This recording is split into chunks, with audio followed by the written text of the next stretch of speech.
Tailor میرے کپڑوں کی ناپ کر رہا تھا اور عجیب طرح سے مجھے ہاتھ بھی لگا رہا تھا، جس سے میری حالت خراب ہو رہی تھی۔ پھر جب میں بہت زیادہ مدہوش ہو گئی تو میں نے اسے گلے لگا لیا۔ پھر اس نے اپنے شاگرد کو کہا کہ تم شاپ سے باہر جاؤ۔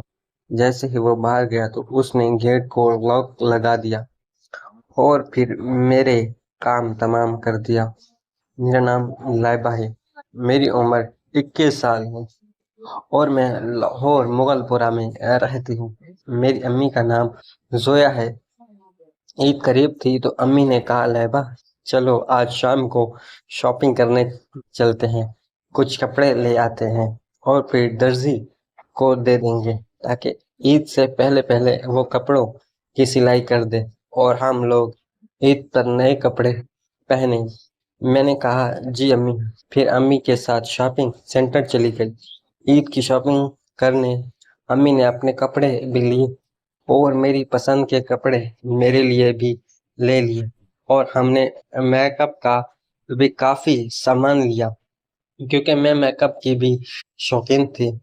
میں ہمیشہ بنی سنوری رہتی تھی، اس لیے کوئی بھی ایک نظر مجھ کو دیکھتا تو بس دیکھتا ہی رہتا تھا۔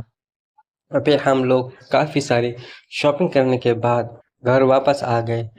میں نے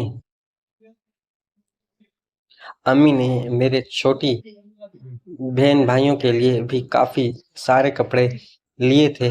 پھر امی نے کہا کہ ایک دو دن بعد درزی کو جا کر دے آئیں گے کپڑے۔ میں نے کہا ٹھیک ہے امی، اور امی کہنے لگی افضل درزی کو ہی دیں گے، وہ ذرا سلائی اچھی کرتا ہے اور ہے بھی ہمارا بھروسے والا درزی اور کافی پرانا بھی ہے، اور میں نے ہمیشہ اسی سے کپڑے سلوائے ہیں۔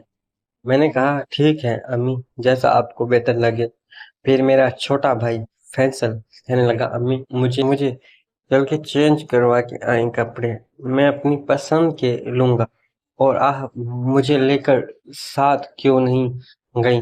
تو میں نے کہا کہ امی آپ فیصل کو شاپنگ مال لے جائیں اور یہ والے کپڑے ریٹرن کر کے آئیں، اب اس کی پسند کے کپڑے لے آئیں تاکہ یہ اپنے جینٹس ٹیلر دے کر آئے۔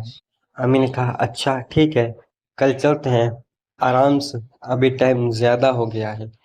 تو میرا بھائی فیصل بھی مان گیا اور پھر اگلے دن میرا بھائی فیصل امی کے ساتھ شاپنگ مال چلا گیا اور کچھ ہی دیر بعد وہ لوگ کپڑے چینج کروا کے لے آئے۔ جیسے ہی امی گھر آئے تو امی کی طبیعت تھوڑی سی خراب لگ رہی، شاید تھکاوٹ کی وجہ سے اور دھول مٹی کی وجہ سے امی کو نزلہ زکام ہو رہا تھا۔ میں نے کہا امی کیا ہوا آپ کی طبیعت کو؟ امی کہنے لگی ہے پتہ نہیں بیٹا، اچانک میری طبیعت خراب ہونے لگی ہے۔ میں نے کہا کہ امی آپ ٹیبلٹ لیں اور آرام کریں۔ پھر امی آرام سے سو گئی۔ میری بھائی فیصل مجھے کہنے لگا کہ لہبا آپ کپڑے دینے کب جائیں گی؟ چلا جاؤں گا ٹیلر کے پاس۔ میں نے کہا امی ٹھیک ہو جائیں تو میں امی کے ساتھ چلی جاؤں گی۔ اس نے کہا اچھا ٹھیک ہے۔ پھر اگلے دن فیصل جینٹس ٹیلر کے پاس چلا گیا اور اپنے کپڑے دے کر آ گیا ناپ کے ساتھ، لیکن امی کی طبیعت کچھ ٹھیک نہیں تھی۔ پھر میں امی کو لے کر ڈاکٹر کے پاس چلی گئی۔ انہوں نے کچھ ٹیسٹ لکھ کر دی ہیں۔ جیسے ہی ٹیسٹ کروائے تو امی کو ملیریا ہو گیا تھا اور امی تو کچھ دن ٹھیک نہیں ہونے والی تھی۔ میں نے کہا امی میں آٹو رکشہ پکڑ کر چلی جاتی ہوں، درزی کے پاس کپڑے دے کر آتی ہوں۔ امی کہنے لگی اکیلی جاؤ گی؟ میں نے کہا امی آپ کی طبیعت ٹھیک نہیں ہے تو میں اکیلی چلی جاتی ہوں۔ امی نے کہا اچھا ٹھیک ہے تم چلے جاؤ، کیونکہ وہ بھروسے والا درزی ہے اور عید میں چند دن باقی ہیں، ایسا نہ ہو کہ وہ کپڑے لینے سے انکار کر دے، تم آج شام میں ضرور چلی جانا۔ میں نے کہا جی امی۔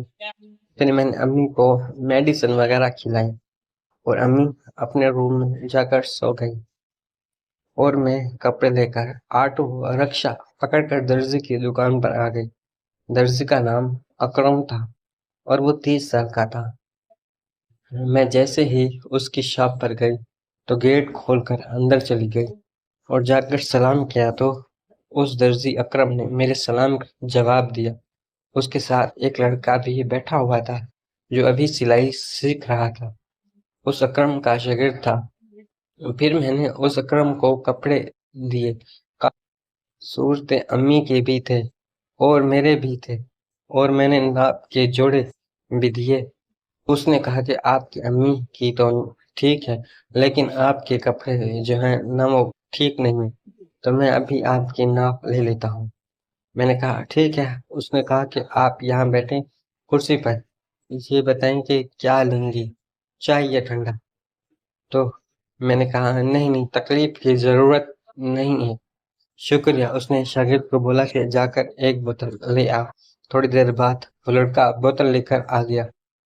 جب تک انہوں نے میرے کپڑے الگ الگ کر دیے تھے اور امی کے الگ کر دیے تھے، میں نے آرام سے بیٹھ کر بوتل کی۔ اس کے بعد وہ انچی ٹیپ لے کر آیا اور میرے کپڑوں کی ناپ لینے لگا۔ اب وہ انچی ٹیپ سے ناپ بھی کر رہا تھا اور ساتھ ساتھ مجھے ہاتھ بھی لگا رہا تھا۔ اب وہ ناپ اس انداز سے کر رہا تھا کہ اس کے ہاتھ مجھے لگ رہے تھے، اور جب اس نے سینے کی ناپ لی تو وہ میرے سینے پہ ہاتھ پھیرنے لگا۔ میں مدہوش ہونے لگی تھی اور میری آنکھیں بند ہونے لگی تھی، میری سانس تیز ہو گئی تھی۔ فرمایا آنکھیں بند کر کے اس کے کندھے کا سہارا لے کر کھڑی ہوئی تھی۔ پھر اچانک ہی اس نے کہا، اپنے شاگرد کو اشارہ کیا کہ تم باہر جاؤ، تو وہ لڑکا باہر چلا گیا۔ پھر اس نے مجھے اپنے گلے سے لگا لیا۔ اب میں جنت کی سیر کر رہی تھی۔ مجھے ایسا فیل ہو رہا تھا جیسے میں ہواؤں میں اڑ رہی ہوں۔ مجھے کچھ سمجھ نہیں آ رہا تھا کہ میرے ساتھ کیا ہو رہا ہے۔ پھر اس نے جلدی سے جا کر دروازے کو لاک لگا دیا اور پھر آ کے میرے ساتھ کھڑا ہو گیا اور میرا ہاتھ پکڑ کر مجھے بٹھا دیا نیچے، اور پھر میں دوپٹہ اتار کے رکھ دیا، اور پھر بڑی مہارت کے ساتھ اس نے میرا سب کچھ ہٹا دیا اور میں اسے منع بھی نہیں کر سکی، اور پھر اس نے بھی اپنا سب کچھ ہٹا دیا، اور پھر دیکھتے ہی دیکھتے اس نے 30 منٹ میں میرا کام تمام کر دیا۔ اسمبلی تو میرا کام ہو چکا تھا۔ اب میں نے کہا یہ آپ نے کیا کر دیا؟ اس نے کہا میڈم کچھ بھی نہیں کیا، میں تو بس آپ کی کپڑوں کی ناپ لے رہا تھا۔ اور پھر میں نے جلدی جلدی دکان سے باہر آئی تو وہ بھی گیٹ سے باہر آ گیا اور کہنے لگا کہ میڈم کپڑے لینے بھی آپ ہی آئیے گا، اور میں خاموشی سے وہاں سے چلی گئی۔ رکشہ پکڑ کر گھر آ گئی۔ گھر آئی تو امی سو رہی تھی۔ میں شاور لے کر کافی دیر کے بعد امی کے ساتھ آ کر بیٹھ گئی تھی۔ امی نے کہا کہ ہاں بیٹا لیبا، کپڑے درزی کو دے آئی ہو؟ میں نے کہا جی امی۔ اور پھر کچھ دن کے بعد جو اس نے ڈیٹ بتائی تھی، پھر میں نے امی کو چکمہ دے کر کہا کہ میں جا رہی ہوں، کپڑے لے کر آتی ہوں۔ امی نے کہا کہ میں ساتھ چلتی ہوں، تو میں نے کہا کہ امی آپ تکلیف نہ کریں، ویسے بھی اپنا جاننے والا درزی ہے اور بھروسے والا بھی ہے، تو میں چلی جاتی ہوں اور لے کر آ جاتی ہوں۔ اور پھر میں نے دوبارہ اسی درزی کی دکان پر آئی تو وہ مجھے دیکھتے ہی خوش ہو گیا اور اپنی زبان ہونٹوں پہ پھیرنے لگا، اور پھر اس نے کہا کہ چھوٹو تو ذرا دھاگے لے کر آ، اور وہ لڑکا چلا گیا۔ پھر اس نے میرا ہاتھ پکڑ کر مجھے نیچے بٹھا دیا، وہی والا کام دوبارہ کر دیا۔ ٹائم بھی زیادہ لگایا تھا اور کر بھی بڑے اچھے طریقے سے رہا تھا، اور مجھے تو جیسے جنت کی سیر ہو گئی تھی۔ اور پھر میں کپڑے لے کر گھر آ گئی۔ اب مجھے اس درزی کی عادت ہو گئی تھی